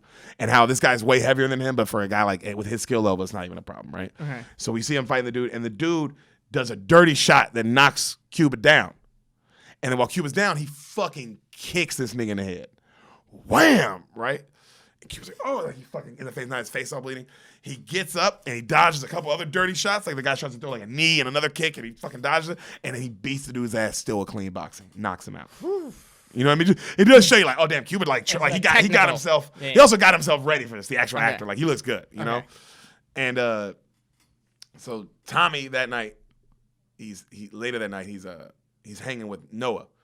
And he asks him, he's asking him about Mr. Horn, and Noah tells him, oh, Mr. Horn was supposed to be a champ back in his day. Like, was right there. Was supposed to be the champion of the world. But he's like, but what? He's like, had a bad foot. After a couple surgeries, he just couldn't come back. Yeah. Kept trying, just couldn't come back. He's like, but Mr. Horn was always smart. He saw that there was more money upstairs in the fighting world, so he got involved in that, And then, Tom is like, okay. He goes, will anybody ever beat him? He goes, before his foot, he lost one. And then after the surgery, he fought him one more time. Retired him for life. There's no weaknesses on Mr. Horn. I thought that's a good storyline for a box up at like that. Because that is like, oh wow, after surgery, he still fought the dude who beat him and got him. That must have been as an athlete, like a feeling of like pride. I owe the mountain, overcome the mountain. I got you. Yeah. I might not be able to fight no more. I might not get the champ, but I'm still undefeated. But I won the rematch. Yeah. Like I'm still undefeated. Yeah. You know what I mean? Yeah. So he's training in his place that like later, right? And the hot girl comes over, and she's like, "Where you been? You're not at school. You haven't been at work." Miss Higgins, the teacher, she keeps asking about you. She told me to give you this, and she gives him it's an ACT prep study book, right? And she's like, Miss Higgins, she want me to tell you that you're full of promise. That she misses you, right? And he's like, look, I just don't have time for school, and he keeps training, right? And she's like, oh. straight up, Adrian. She goes, you said you weren't gonna be fighting anymore. She goes, be honest, you just want the money. This is all for money. And he stops and he looks at her and they go cut to their for a walk and he's telling her everything. Tells her about the mom with cancer, the situation her dad got in, and then she's like, oh my God, I didn't know. I'm so sorry. Like, because it is like, clearly it's like, from your bitch, it's not about like, this is one of those situations like, hey, you don't know shit. You don't know shit. Yeah, you don't know shit. It's about the money, bitch. This is so deep. That is one of those things I was like, when somebody says like, you're like, oh, you don't think I got the ace? Yeah. You know, oh, this is about the money. It's like, oh, bitch, you don't think I got the Joker card? What? You don't know a fucking thing. It's like when somebody says something, you have all the facts already, and you just kind of let them keep talking. Right. You're like, oh, I'm gonna let you finish too. Right. So I can fuck you up. So, he walks her home. The next day at school, Romano and Tommy, they're chilling in front of the school, smoking a cigarette. Very 90s, by the way. Right. That you can just smoke a cigarette in front of school. That's You actually could do that. Like in front, they were just in front smoking a cigarette. And the bad dude pulls up in his car and he starts talking shit. Tommy, and then he starts talking shit to the Mexican dude, calling him a spick, like all this shit. Right? And then right then, his girl comes up and she kisses him. And he's like, whoa, what was that for? And she's like, I owed you that for yesterday. And he smiles. Cue montage music. Montage. Cue montage. Yeah. Cuba and Tommy, they're sparring in the montage. They're working out. Everybody's watching them. Him and his girl are getting closer. Cuba and Tommy are getting better. The song's like, I will survive. I won't let it go away. It's one of those kind of songs. It's very rocky. Very rocky. I mean, it came out in 92, so I mean, they knew what they were doing. Right. We see Cuba knocking out people, kicking ass. We see Tommy knocking out people, kicking ass, right? And Horn's just loving it. Money's rolling in. Mm-hmm. So we see, cut to like back to reality. Romano is about to fight, and he's dancing in the back to Rico Suave. You remember that song? It was a big hit from the 90s. Rico Suave. Very big Mexican song. Actually, I mean, it was an American song, but it was for Mexicans. One of those. Yeah. You know those songs that are on the radio now where you're like, I mean, this is on American radio, but we know who this is. Yeah. Yes, Mia. Yeah. Gigante, that one too. Gigante. Yep. He's like, I mean, I'll listen to it, but this ain't for me. So that was so funny. Yeah. Fuck you, Bad Bunny. Bad Bunny, you son of a bitch. Yeah. Actually, like him. He's not bad. Yeah. Actually, it's bad. So. Oh shit! Hold on, I lost my place. Oh man, made me laugh. Yeah, well, fucking do better, I guess. He's doing he's dancing to the Mexican song. So Noah says, "Romano, you're up, right?" So Romano leaves. Tommy's like, "Go get him." Noah comes up to Tommy and he's like, because Tommy's like doing the thing, and he's like, "Tommy, I want you to remember something. Fighting, it's not about hitting. Fighting is about making the other man miss," which is, I mean, why Floyd Mayweather is the GOAT. He goes, "I saw a man one time with one arm win a fight. Spirit and mind. Which is, I mean, that is some real shit, bro. You can do a lot of shit, bro, if you just know how to do it. Yeah, this is Seabiscuit again. Yeah. Yeah. So it's not about how big he is, it's about his heart. During the fight, Romano was fighting the black leader dude. Okay. All right, the guy was calling him a spick. The guy who's been causing trouble the whole movie, all right? Yeah. And Romano's fucking Cobra Kai. He's fighting Cobra Kai. Fighting Cobra. He is. Yeah. He literally is black Cobra Kai. Yeah. So the Romano dude's fucking him up. Like, he's doing the Ali thing too. Quick feet. Mm-hmm. You know what I mean? Sugar Ray Leonard. Just can't hit him. Dude's just missing. Can't hit him. Right. They go to the corners, right? He's so mad, and then he looks at his guy, the black guy, and he's like, give it to me. And the guy takes out some eye drops, and he drops some shit on his gloves. Okay? So right then, Tommy comes back to watch the rest of the fight. Next round starts. Romano's dancing still, just whoop, whoop, whoop, whoop, hitting him with the fucking Ali shuffle, kicking his ass. The dude finally gets him in the clinch. And when he gets him in the clinch, he fucking gets him down and like kind of just puts his gloves on his eyes like that. And Romano's like that. And then you see from his perspective, and he can't see. It's just blurred. It's just blurred. Everything's blurred. And he's just trying to you're trying to fuck. Yeah. And he's trying, and then dude obviously starts fucking up. And I don't know if you know this, but this happened in a real fight to the great Muhammad Ali in one of his championship fights. Really? Yep. Who did Still that? won. Sonny Liston. Did that to him and lost? Yeah. Oh wow. Muhammad Ali's a man, Little right? Bitch. You should watch it. It's awesome. A bitch ass move. Yeah, you should watch the actual fight because the referees they just keep saying something is wrong. You know that voice. Yeah. Something is wrong with Muhammad Ali's eyes. He keeps, and you see in the fight Muhammad Ali is doing. He just can't see, right? And then he finally gets to the round and they wash it out, and then the next round he Yeah, man. fucks that boy up. Yeah, you can't cheat against the champ. If you cheat against the champ, you better win immediately. You better knock him out. Yeah, you better win immediately because you don't need to give him fucking reason to be mad. Mm-hmm. That's a dumb move. Also, it shows how good Ali was. Yeah. Also, Sonny Liston, relax. You're I Sonny Liston. hope I'm not dissing Sonny Liston. I want to say it was Sonny Liston, but it was one of his championship fights and one of his big ones. I want to say it was Sonny Liston. I feel like, because I haven't seen him obviously, but I've heard of the Liston Ali fights, and I feel like that would have come up a lot more. Pretty sure it's that one though. Okay. Because I want to say it was who he beat for the belt, and that was Sonny Liston. Okay. Well, we can just look it up at some other point. Yes, we could. Or look it up right now. All All right, what are we doing? All right. Derek's famed Googling skills. Let's see what we get. Does it say? Or do you need more keywords? Oh wow, I would need What'd you search up? Muhammad Ali eyes? Okay. 1964. Yep. Liston? Yep, Sonny Liston. Supposedly ordered his corner to yep. Crazy. Crazy that's not brought up more. Yeah. Well, I mean, I know about it. Right, but I mean, for the casual fan like me, you would think that that'd be a fact that people would know. That, like, you know what I mean? Like someone who's not into boxing. So many bigger boxing things that are like in Ali's career that have like that wasn't even one of his better fights. He beat that shit out of him. Fair. I guess that's probably why too. He beat the shit out of him. Yeah. But, also, you know why? It was never proven either. Oh, it was one of those like he said things. Well, I mean, he said, and one guy during the fight can't see. Yeah. But it's not like it's the other guy. It's not like Sonny Liston came out and was like, I mean, but like if you look it up, it's the first thing that comes up. Okay. Literally, right when I looked it up, it came right up. I was like, oh wow, okay, it didn't happen. But it was their 1964 bout. They fought twice. I'm assuming he beat him twice. Yeah, because I don't think he lost a couple, like to Joe and someone else. I know he lost to Frazier once. Boxing the beans, guys. You know how many girls listen to this podcast go, what the fuck is this episode? This nigga hasn't sung once. I'm not singing in this one. Deal with it. I don't sing in all of them. So, Romano now, he's fucking, Ray Romano can't see.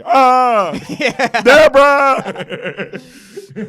He's getting, Ma, I can't see. He's getting fucked up. The dude knees him in the face while he's down. Mm-hmm. The dude's just beating him to a bloody pulp. Tommy's running now. Stop the fight. Stop the fight. He's trying to stop the fight. Horn is just watching, not giving a shit. Mm-hmm. They slow-mo it and on some Rocky IV shit. I mean, just. And you see his fucking head snap back and the blood squirts out on the other dude's chest. And it's fucking, the shot is very graphic, bro. Yeah. His eyes roll to the back of his head. Yeah. And they get that, you know? Yeah. And you knew who was fucked when he said, watch your head. You knew who was fucked then. Mm-hmm. Yep, you did. Yeah. God, you did. And so he fucking falls, crowd goes crazy, cheering like crazy. They pick up his limp body. Yeah. And take him out, right? Tommy runs in the ring and just jumps on the black dude, starts choking him. They separate him, and the black dude's like, you're next! You're next! So he goes to the back, he's looking for Romano. They send him to the hospital already. He can't find him, you know? So his dad, he goes home. His dad calls him that night. Mm-hmm. He's like, Dad, when you coming home? I need you, dude. And the dad's like, actually, son, not coming home soon, actually. They postponed it. I'll be here even longer, but I sent a check. And the son's like, I got to keep working. He's like, okay. He's like, all right, okay. The son is saying, he's like, all right, take care. He just hangs up. The son is pissed. The dad is kind of like, very nuanced because he's like a piece of shit and he's not a piece of shit.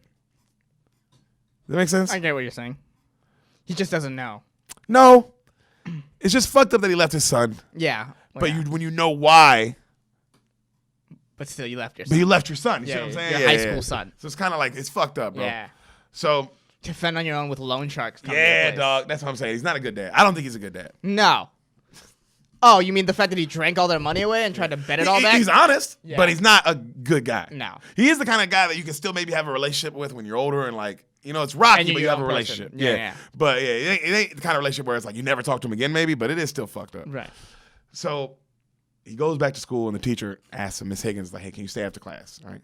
They talk. She's like, we've been missing you. What's going on? And he doesn't say anything. And she's like, you have a gift for language, Mr. Riley. You actually have a talent. You're very smart. She's like, but people waste talent every day.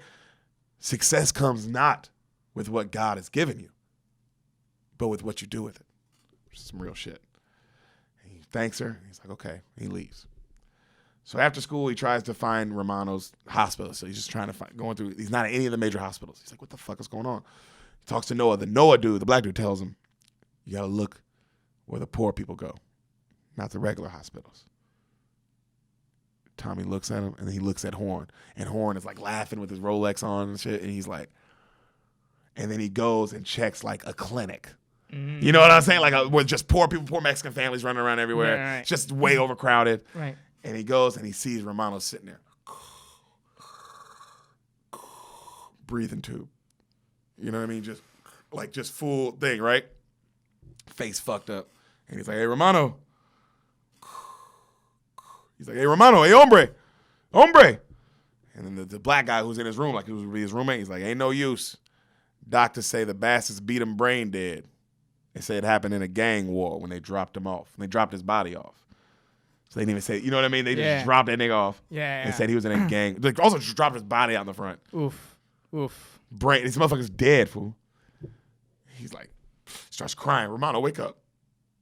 Wake up! And he shakes him, and then his fucking like kind of eyes move, and his eyes are still just rolled to the back. Oh, it's a graphics. It's graphic. For that, I was like, damn, this movie. It is good. It's a weird, good movie. It's like weird the moments that are like, the moments that are heavy. Yeah, it's weird because there's still a lot of '90s corny shit, but then they throw in these like, oh yeah, oh Jesus. So now Tommy's fighting the black leader guy. Okay.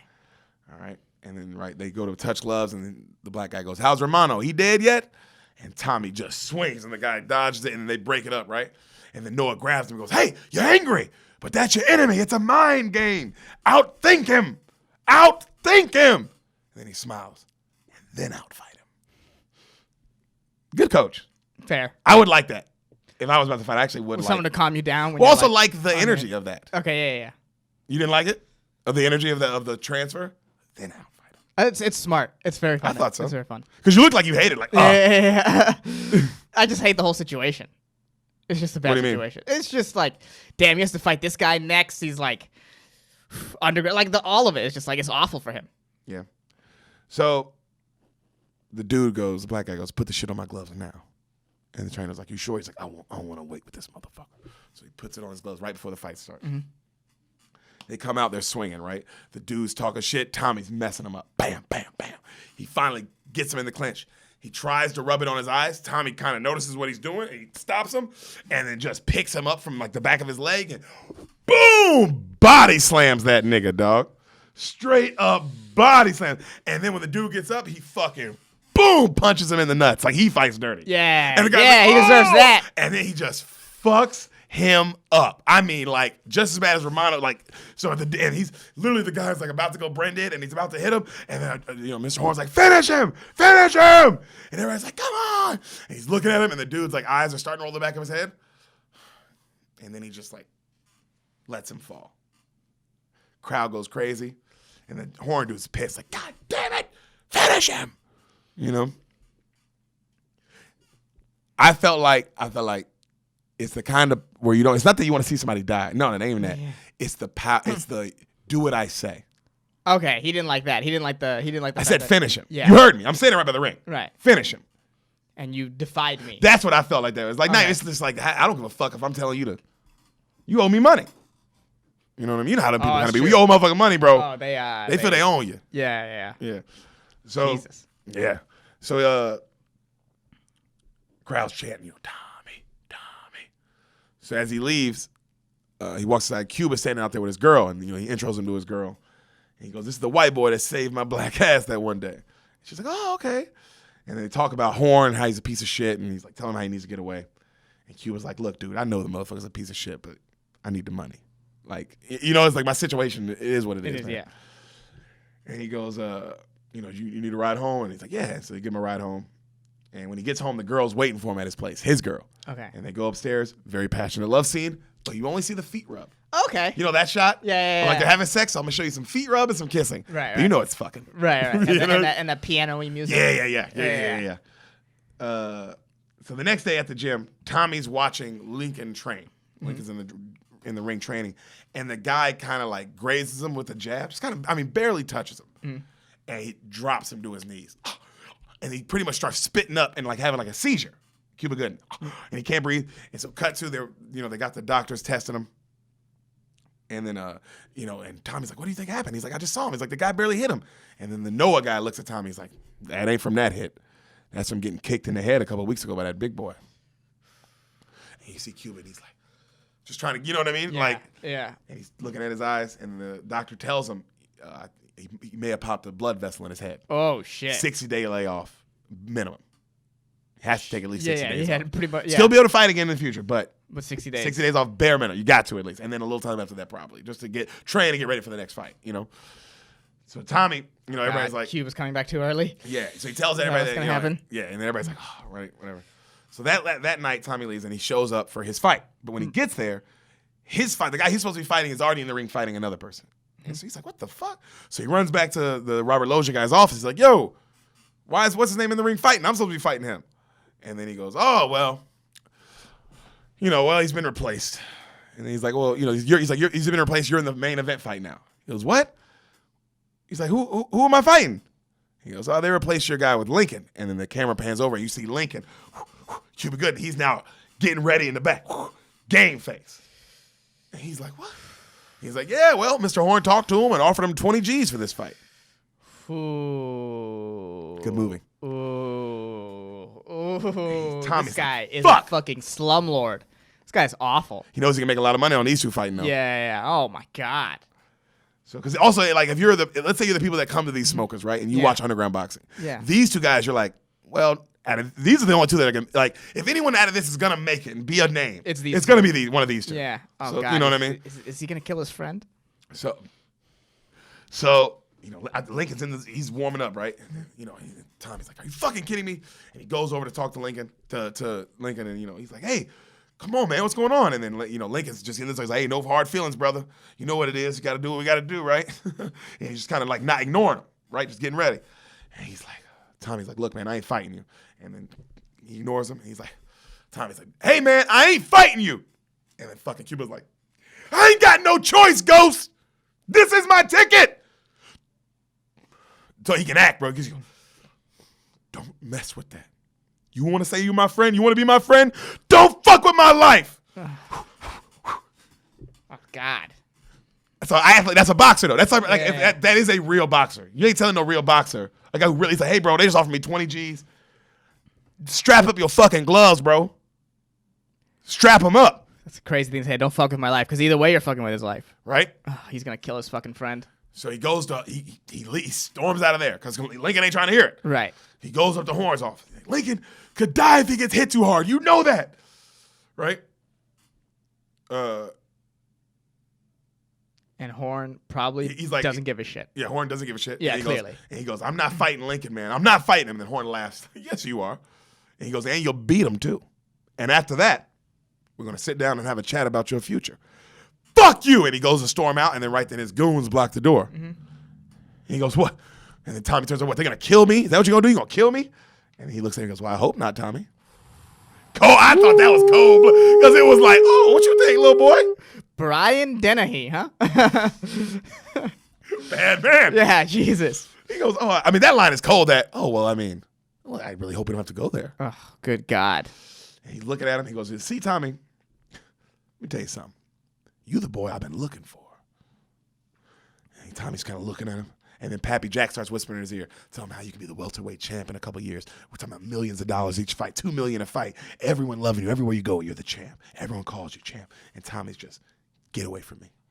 Right? Like, fuck you, man. I know what you're trying to do. You know what I mean? I know what you're trying to do. Fuck you. You can't. You're a salesman. I know Yep. you're a salesman. So his girl, you see his girl coming into the smoke show fight, right? Somebody grabs her and takes her somewhere. Not like forcibly, like, hey, come with me, right? I want to take you somewhere. And she's like, what? Okay. Right? And they like, so he leaves and they take his girl up with Mr. Horn. And Mr. Horn's like, oh, so lovely to finally meet you, right? He's being all nice. Jesus Christ. So Tommy and Lincoln come in the ring. They touch gloves. Ding, ding. Fight starts. Tommy stands in the middle. He's got his hands up. Cuba comes out and Cuba's fighting. Right. Bam, bam, bam, touch him. Just tagging him, bam. He ain't punching back. Bam, teams tag him. Tommy clinches him, and the crowd starts booing. He's like, come on, bro, fight me. Fight me. And then he knocks Tommy down. He's like, fight me, Ghost. Fight me or I'll fucking hurt you. And the white dude just gets up.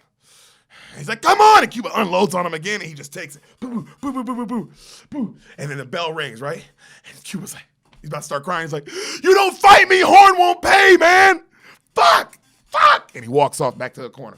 And Ghost the white dude doesn't say it. That's what this is where, if you were Jerry Maguire or something, you're like, this boy can act. Like, if you saw this first, Boys in the Hood, either way, you're like, Right. this guy's got something. This is real. Because the other dude ain't hold a candle in this scene. Like, just can't hold a candle in this scene. It's just not his fault. He just can't. It's when you watch a movie. It's so crazy when you watch a movie and one person's like clearly a better actor. Especially when they're in a scene like with a DiCaprio or you're in a scene with somebody like that. It's just like, DiCaprio or like those people. Bale. They're like seamlessly in it, and then you can sort of tell like, oh, this guy's getting shot for a movie. Like the white dude is like, I'm a boxer in this movie. Whereas Cuba Gooding's like, no, he's tapped in. Yeah. So Mr. Horn's goons come up to Tommy, right, while he's sitting in his corner. And they go, Tommy, Mr. Horn wants you to take a look at who he's sitting with. And he looks over, and Mr. Horn just waves, sitting next to his girl. And then the goon looks at him and goes, beautiful villain. Right? He goes, you feel like fighting now? I thought he was a great villain in Rambo. Yeah. Because he was the guy from Iron Giant. This is a different kind of villain. This is a calculated villain. Yeah. This ain't no idiot just doing shit for fuck's sake. Who's this like? This is like a... I don't know, I'm trying to think of like almost like a Kaiser Soze type. Just everything is calculated. Very calculated. Everything is like 4 moves ahead. Manipulated. Yeah. Absolutely, yeah. 4 moves ahead kind of shit. Yeah. So, he goes, you feel like fighting now? So he comes back in the ring, and then he starts beating the shit out of Cuban's body. Mm-hmm. And then Cuban's like, oh, I know what you're trying to do, huh? And then Tommy goes, body goes down, head goes with it. Starts fucking his body up. And Cuban's like, all right, well, you ain't good enough. And then they start going back and forth now. And it's a good fight. One's doing body, one's doing the head. They're just going back and forth, right? Lincoln's messing him up, though, because he's hitting him in the face. Right. So the body shot's still, but he's fucking tagging him. And then as he's hitting him, he takes one, he goes, look, I lose. Horn hurts my girl, man. But I'm not going to hit you in the head. I won't do it. You got to kill me. And Lincoln's like, and he just keeps hitting him. Like, fuck! Why are you putting me in this? Yeah. They're both putting each other in a bad situation. Yeah, it's just sick. It's just a shitty situation. Yeah. And then he goes, you gonna kill me? And he keeps hitting him. Huh? And Lincoln keeps hitting him. You gonna kill me for Horn? Bam, bam. So he can get rich? Bam. Crowd's booing. And finally Lincoln knocks him down again. And he gets up. And then they're just looking at each other. And Lincoln's just like, he's just crying. And Lincoln goes, Horn. And Horns goes, Lincoln, take him down. Take him down. And then Cuba grits his teeth. Damn you. Damn you. Damn you, man. And he turns around. He goes, damn all of you.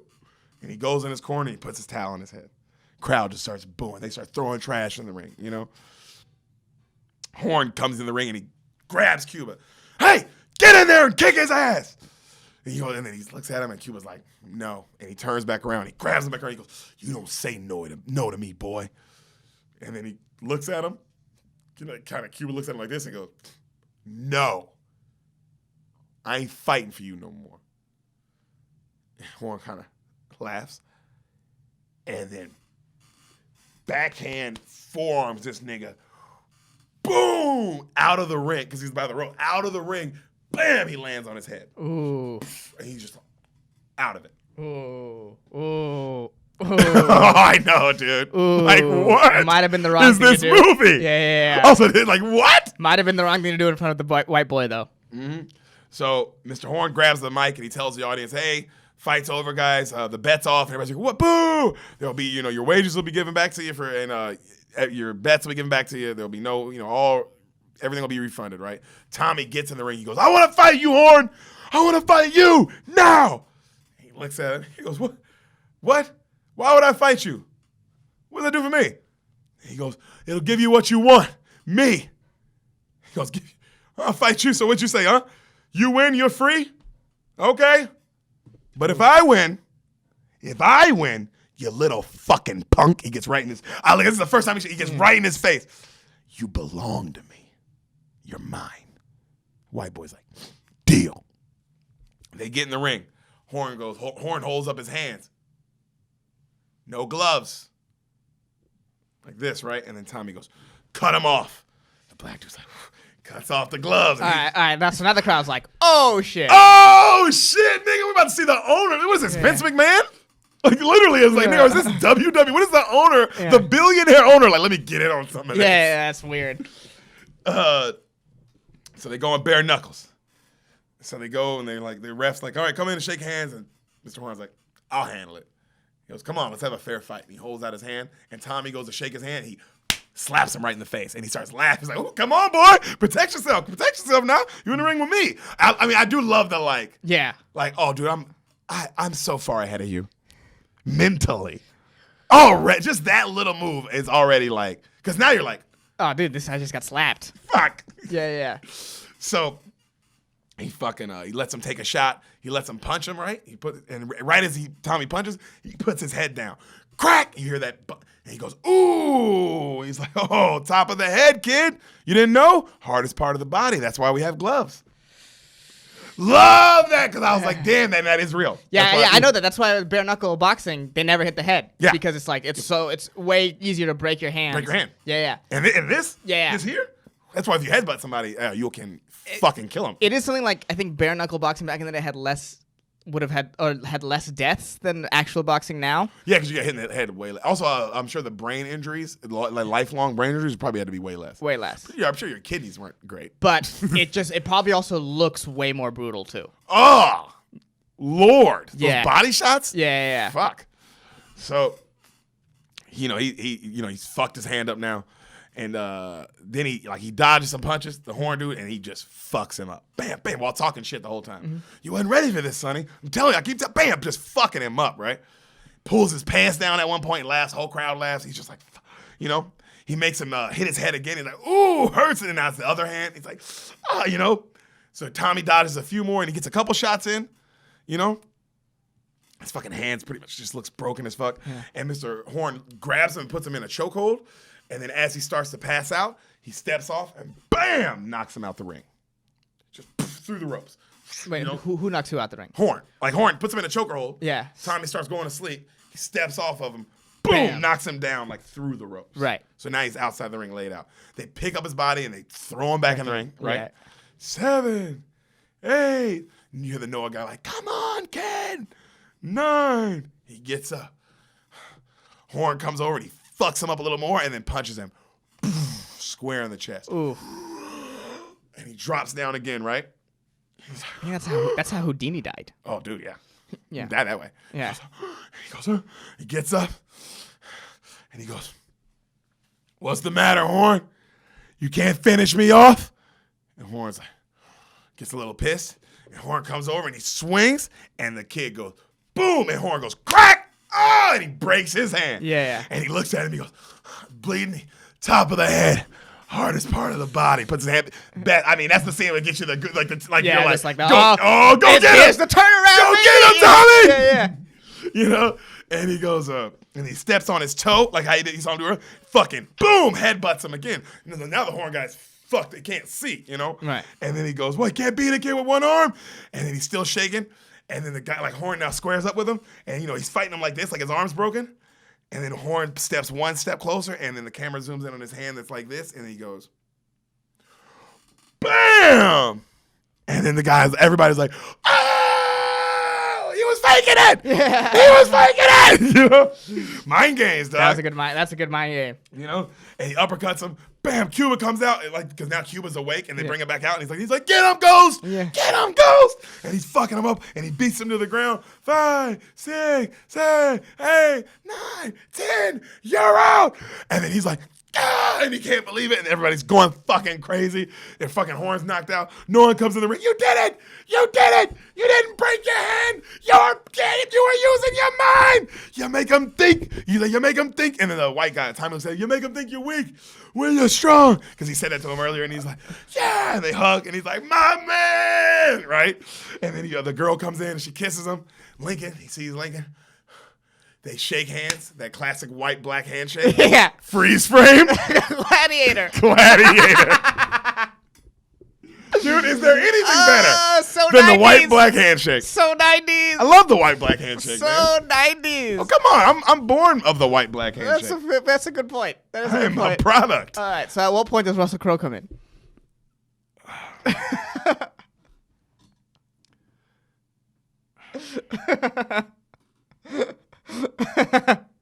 Hour 26 minutes. Ooh, really? And you're still waiting for Russell Crowe. Russell Crowe? Huh? You dumb fuck? Yeah, trying to give me shit, you fucking idiot? Yeah. Oh, What'd you think, buddy? That was a lot of fun. That was a lot of fun, huh? A lot of craziness. Crazy movie. I get why my dad loved it. Yeah. Because it's like not your everyday movie. I get why it's an independent movie. I get why that. It's not your everyday movie. No. Really didn't need to be in high school for this. Yeah. Could have totally been grown men. Yeah, really. The high school aspect of this makes it kind of funny. That's why, because it's like, why? Yeah, right? And everyone, because also I wrote that down. Like, why does everyone underground fight at this high school? Yeah. No one plays basketball? Yeah. No one. Also, none of these athletic underground fighters hoop. Also, the first scene, he drains a three. He drains a three. Yeah, so you're like, oh, he should be playing basketball, not underground fighting. Also, I love that he drains a three and they get mad at him. Yeah. Not being like how any other black kid would be like, oh, shit, you hoop? Yeah, right? You from far away, dog? You drain that shit. You got a big ass coat on. It's cold. It's snowing. Think about that, bro. To drain a 3 in the snow, nigga, that's hard. No, but every single person is underground fighting. Yeah, the girl too. The girl was there. The teacher. Yeah. Also, a weird pedophile boxing promoter. Find someone outside of high school. Talking about Pappy Jack? Yeah, or Patty Jack, or That's his name. Brian Dennehy. Either one. Oh, Dennehy. Yeah. Fight someone older. Well, no, I guess if you're gonna find a real champ, you gotta find him. Yeah, If you're gonna find like a Mike Tyson. I mean, Mike Tyson's guy found him when he was like 13 or 14. Oh yeah, huh? So that is kind of what you do. Training to be a killer, pretty much. If you want him to be a champ, Yeah. If you want him to be LeBron didn't start playing basketball at 19. That's fair. I didn't think because all the great fighters they start when they're kids. Yeah, you have to. Yes, when you're great at anything, stand up's like the only thing. That you can start late. Yeah. Yeah, you have to start late. But yeah. Yeah. You have don't to. you don't get great really till you're older. No, only like the handful of people you can name started as teenagers, and even them started as teenagers. But your 98% of comedians that you've ever heard of ever started when they were in their 20s. I mean, how old was Chappelle when he dropped the first 2 specials? Late 20s, early 30s. So he's been doing it. He's been doing it that year for 13 plus, probably. Cause Maybe 15. Yeah. Because he started at 13 years First old. special came out in 99. He started in the mid 80s. So yeah, it had to be. Yeah. Talking over 10 years. So the only person that didn't take that long of a time was Murphy. Yep. Huh. Eddie also, Eddie's in that 3. I mean, I said 5, probably like 2%. Literally maybe the 1%. 1%, bro. Literally the only one in the stand-up world. Started with Chris Rock. We can name him. No. This is start. I'm about the only one because even Chris Rock started young, but he still took forever. Okay, I'm thinking about even just Mike Tyson, like just starting doing your craft at a teenage. No, I'm talking about like getting good. Getting good at No, Eddie Murphy is the only person who got great at the young age. Yeah, that's the only person I know. Yeah. Dan Cook got famous pretty early too. Dan Cook was doing it for a while. But no, I was about to say, but no, he was young. He was younger. He wasn't, but he'd been doing it. He'd been doing it for a while. He started when he was a teenager as well. Like some guys, but he's in the 1% of comedians who start when they're fucking 16. Mm-hmm. You know, most people. I mean, you're Bill Burr. That's why your Louis C.K.'s. Actually, Louis started when I think around he started when he was 20, same as me. 20, yeah. I started when I was 19. Yeah. I mean, we're still. I mean, even us. We're still we're on the young side. But we're not in that 1% of people who start. You're 29, I'm 27. This is about the age when most people start. A lot of people start stand-up, 27. Sam was like 24, 25 when she started My Girlfriend. That's a normal age. I feel like there's a good group of us who started when we were 20, like us.